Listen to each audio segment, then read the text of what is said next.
What is going on, everybody? Welcome to another video. Generic solo traveler Victor here, and today we're in the Zona Rosa neighborhood, which is considered the gayborhood of Mexico City, just because there's a lot of different gay clubs around here, different activities for the queer LGBT community and whatnot. So it's been great. Hola. But yeah, so I just got out of the metro as well, which was my first time in a metro system. So that was quite the experience. It was a little stressful at first because I wasn't really sure where to go. Like, I bought my ticket, and then I was like, oh my god, how do I put it in the machine? Who takes it? What's going on? But we were able to figure all that stuff out. It is obviously super packed, but the advantage is that it's super cheap. It's only like 5 pesos, which is like, I don't even know what that is in US currency right now. Like 20 cents or something. But yeah, it was now that I kind of got it out of my system, got that first travel experience out, should be a lot easier now. But man, I asked like 3 different people if this metro line went where I was trying to go, and nobody knew anything. So, which I thought was kind of weird. I mean, granted, I don't really know the streets in Vegas either, where I'm from, but you just think that perhaps somebody might know. And yeah, as you can see, there is definitely a lot of LGBT activity here. Hopefully I'm able to demonstrate that. Hola! Bro, I'm just doing the most. Anyways, here's Plaza La Rosa. I'm not sure what that is, but it seems to be a plaza. I'm sure they have a lot of different eateries there, different shops. And it's about 12 in the afternoon right now. Nothing too crazy.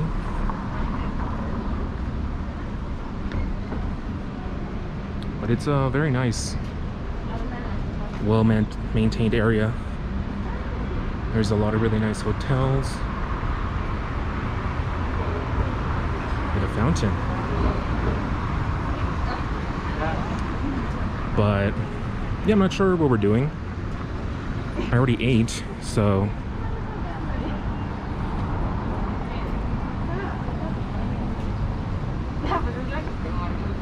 trying to get past these girls.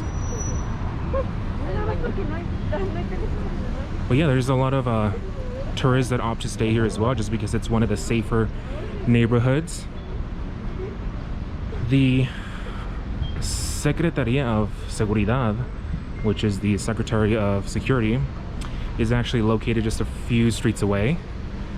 So that's probably one of the biggest reasons why people feel safe here. But this is the main pedestrian street, usually just lined with a whole bunch of coffee shops, stores, and whatnot, and Starbucks, of course. But yeah, that metro ride was still something. It's not as bad as people make it out to seem, though. I'm pretty sure it's just as bad in New York City, I'm assuming, because yeah, it's the most used public transportation or metro in the Northern Hemisphere, I believe, or at least in North America. I don't know about the Northern Hemisphere, but that's probably true too.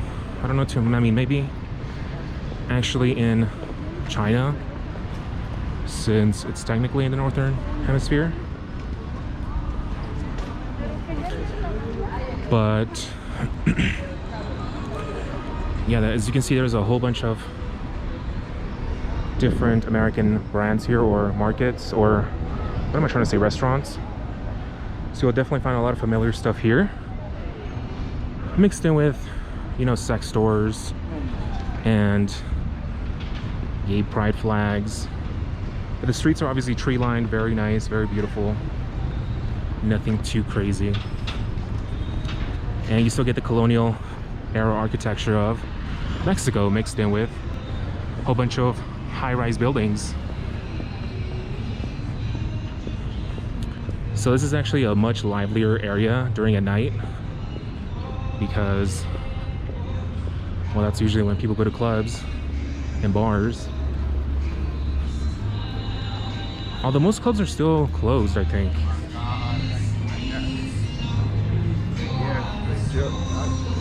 Or they open from like 9 or like from 5 to 11 p.m. I think is usually the opening or operating hours for the clubs. Same for bars, I believe. Everything closes at 11, so I mean, you're still able to do stuff, but it's not like you're gonna be partying till 3 a.m. Although there are some places that don't abide by the rules and just stay open as late as they can. I'm sure it's probably like a small fine that they can afford anyways.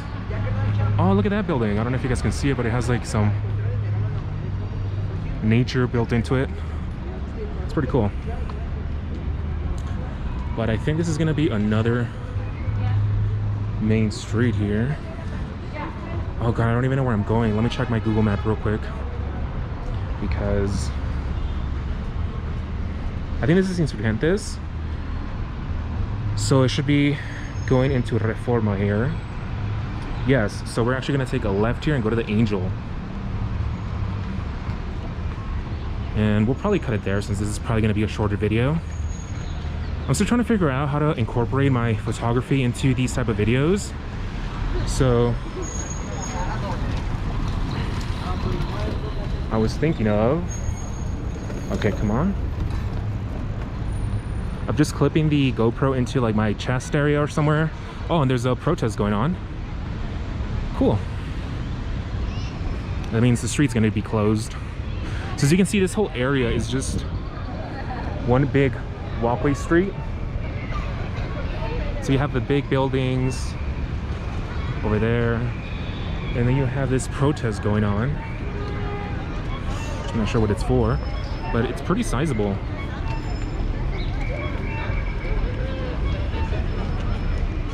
I mean, it goes, I don't know if I would say it stretches as far as the eye can see, but I definitely can't see past that hurdle over there. But yeah, this is Reforma. This is the Mexico City flagship avenue, I guess. There's a lot of different art around here, a lot of scooters you can rent, bikes you can rent, vendors. Yeah, so I'm not sure what they're protesting. I kind of want to ask somebody. Let me go ask this lady. Oiga, perdón, ¿para qué es la protesta? Para vivienda. ¿Para viviendas de aquí de México? Sí. ¿De la ciudad? Ajá. Okay, gracias. So I really don't know what the fuck vivienda is. I think it's just kind of like homeownership? I don't know. Vivienda. Yeah, I really don't know. I'm sorry. I'll have to Google Translate and do some Google research. But it's for viviendas apparently. And yeah, I think this street was actually modeled after one in France. I forgot the name of the one in France, but apparently it's also a very nice avenue. And it must have been for Porfirio Diaz who ordered this street to be modeled that way because he was a big fan of French architecture. I think that was him, I don't even know. But I'm pretty sure it was. So there was some guy that was obsessed with like French architecture and whatnot. But yeah, this is a very safe area, as you can see. A lot of like high-rise, and there's the WeWork office. So if you do ever need like a co-working space, you'll find it at Torre Reforme Latino. That's what the tower is called. But yeah, I think I found a friend here in Mexico City. a local that I can just go ahead and hang out with. But oh god, I need to stop being so desperate. I hate that I feel like I have to explore the city with other people when I can just do this. But I get it, but I guess it's like one of the drawbacks of solo travel, because I mean, it's fun, you know, to be around with somebody else and like talking to them and whatnot. But when you're a gay man, if you try to search for friends or people to do cool stuff with on those gay dating apps, most of those people are looking for something else. So it's been hard to just find friends, to find homegirls. But yeah, every single street over here in Zona Rosa is just tree line. It looks beautiful. Looks like something like I'd find in New York, but I'm not sure because I've never been. But I just picture this would be like what the streets look like in certain parts of Manhattan. I know there's some spots that are pretty rough around the edges as well.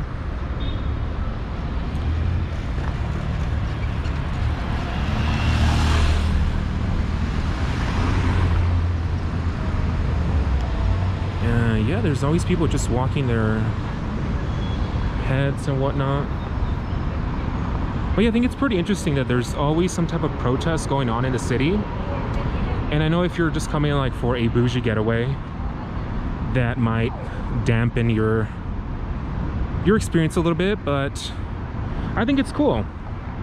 I have a friend who's from Cuba who was telling me that he sees these types of protests not as a nuisance, but as an expression of, you know, the liberty to be able to speak out against the government, which in some countries they can't do.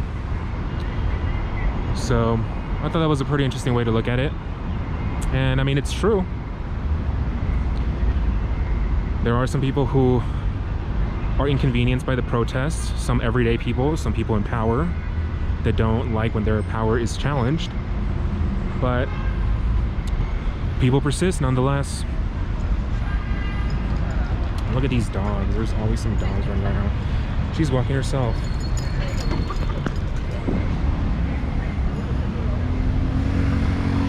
But yeah, this Ángel de la Independencia has been being worked on for like a year now.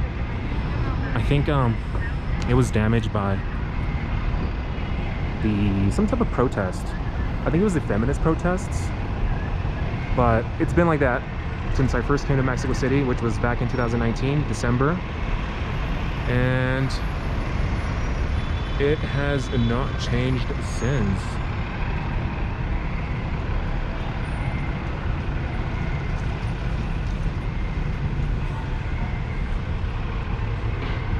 But I know that there's a lot of drama in the Mexico political sphere regarding the government and some feminist movements. So it's interesting to see that play out in everyday life for everyday people. Like, for example, I think one of the subways was pretty badly damaged. Or not the subways, they were just like, not that they were damaged like in any capacity that would affect their operation, but they were just trashed, I think. And yeah, again, some people may or may not agree with that,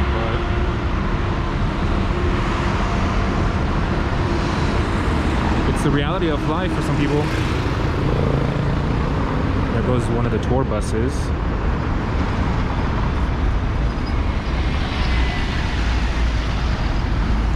Oh god, I hate crossing the streets when I'm recording. But yeah, there's goes another major avenue. Don't know what it's called though.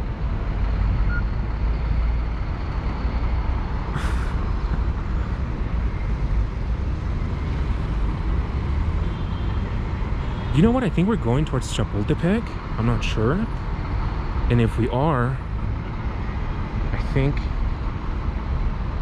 we can, you know, we are. Yes, we are. I don't know if we'll make it all the way over there because my battery's pretty low already. And if not the battery, then the storage will definitely run out. Actually, never mind. I'm pretty high on both as of now. and we've been recording for 15 minutes already. But yeah, another crazy thing that happened is on Monday, my Charles Schwab card got stuck in an ATM, which is really unfortunate because that's the one that refunds me all the ATM charges that are charged to that card. And yeah, I mean, I got it set up. I went to a DHL. So if this ever happens to anybody, make sure you find some type of mailing service, whether it's FedEx, I don't know if UPS operates in like different countries, but like DHL, they're usually able to coordinate with your bank to get you a card expedited. So you don't have to wait for regular mail, because it'll probably get lost in the mailing system here in Mexico anyways.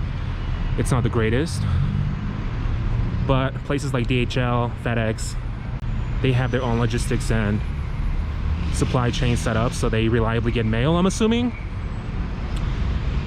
So the representative from Charles Schwab actually quoted me 3 to 4 days. So we'll see if that remains true. But it was a mild inconvenience to have that happen.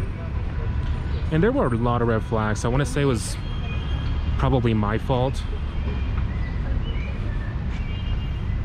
I mean, all of the other ATMs were not working. It was on a Saturday morning. But the weird part is that 2 people actually used it before me. So I guess I just got really unlucky. Combination of wrong place, wrong time. Well, yeah, this street is very nice. I can definitely see myself strolling here on an afternoon. I've actually been here before, and I was staying a lot closer to this street because I'm now staying in Centro, which, I mean, I like, but it's just so busy. Like, it's not as busy as it is here, obviously.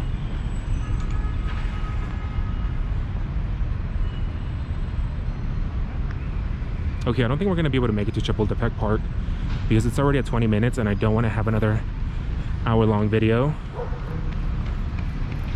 that I have to split into 2, because that shit is just annoying. Oh man. But yeah, it's a very nice street. And of course you're gonna have your mango vendors and whatnot.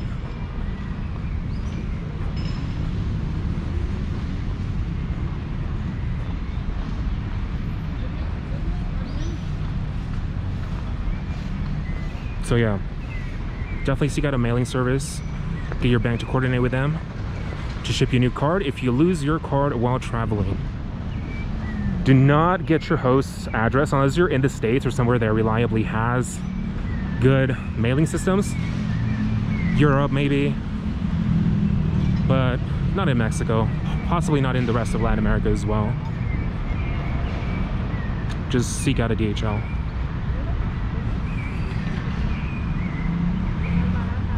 But yeah, I think this is where we're actually gonna cut it, in front of this office, since pretty much showed you all this street has to offer. Just kidding, I can never do that in a video. But it's pretty close. Of course, you have your Echo BCs there, so you can definitely ride them around from Centro if you want. I think in Guadalajara, you need like, there's like separate systems set up. There's like one for the Centro area. And it's just a little bit more confusing over there. Actually, never mind, that was here in the CDMX, because they have like Uber bikes and then they have the My BCs, so there's several options for you guys. But yeah guys, I think I'm gonna call it here. Hopefully next time we'll be able to take you guys to Chapultepec Park and show you guys what that has to offer.